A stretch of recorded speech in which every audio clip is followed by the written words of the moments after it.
আসসালামু আলাইকুম সম্মানিত চাষী ভাই বন্ধুরা, আজকে পাবদা অথবা গুলশা মাছের পোনা নিয়ে আলোচনা করব। আশা করি সম্পূর্ণ ভিডিও দেখার অনুরোধ রইল।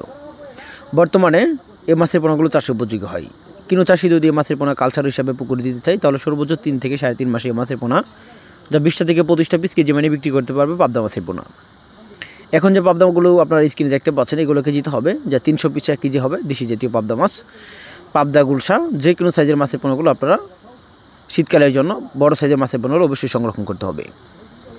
তো পাবদা মাছের পোনা পুকুরে চাষাবাদ করার ক্ষেত্রে আপনাদের আলোচনা করব যে পাবদা মাছের পোনা পুকুরে এমন একটা পুকুরে চাষ করতে হবে যে পুকুরে কাপ জাতীয় মাছের পরিমাণ আছে ওই পুকুরে দেখা যাচ্ছে প্রতি শতাংশে 100 বা 150 বা 100 থেকে কম এরকম পুকুরে প্রতি শতাংশ মজুত করতে চাবেন বা পারবেন। কেননা পাবদা মাছের পোনা অন্য মাছের সাথে ছাড়লে সেই ক্ষেত্রে মাছের পোনা ঘাটতি হয় না বা এই মাছের পোনাতে কিন্তু লস হয় না। পাবদা মাছের পোনা আপনারা জানেন বাজার মূল্য সঠিক পাওয়া যায়, যেমন 400 থেকে 500 টাকা কেজি হিসাবে মাছের পোনাগুলো পাইকারি বিক্রি হয়। যদি আপনারা পাবদা মাছের পোনা যদি পুকুরে ছাড়তে চান সেই ক্ষেত্রে পুকুরটা এরকমই থাকতে হবে, বন্যামুক্ত। দ্বিতীয় কথা হলো পুকুরের জন্য 4 থেকে 5 ঘন্টা রোদের আবহাওয়া পড়তে পারে এমন একটা পুকুর নির্বাচন করতে হবে।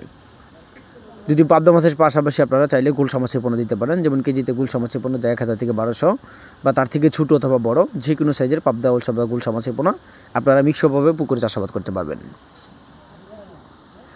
দেখেন পাবদা দেশি গুলশা মাছের কালারগুলো দেখেন, অরিজিনাল দেশি গুলশা মাছের পোনা যা লালচে বাদামের বর্ণের হয়ে থাকে, এটা আপনারা অনেকেই জানেন। তো যারা পুরাতন চাষি আছে তারা অবশ্যই এই জিনিসটা ফলো করে থাকে।